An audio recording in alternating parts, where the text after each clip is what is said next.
Жители Северной Осетии вновь смогут отдохнуть в атмосфере национальной самобытной культуры. Почти все готово для проведения традиционного фестиваля «Ирон-Джарок». Об этом сообщили на заседании профильной комиссии. Праздник состоится 20 июня в Майрамадаге. С 11 утра на сценической площадке начнут выступать творческие коллективы из всех районов республики. Гости увидят танцевальные, вокальные и инструментальные номера, а также смогут приобрести сувенирную продукцию на память. Сейчас на повестке дня организация этого празднества. Нужно обустроить площадку, провести электричество, обеспечить безопасность жителей. Попасть на фестиваль будет непроблематично. Автобусы будут ждать всех желающих около Остинского театра. Само мероприятие массовое.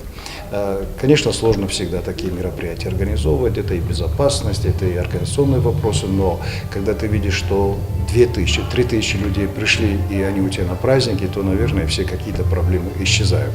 Поэтому я надеюсь, что и пятый, и юбилейный, так скажем, этот праздник получится. И хочу пожелать всем участникам, чтобы этот праздник был, потому что этот праздник нужен.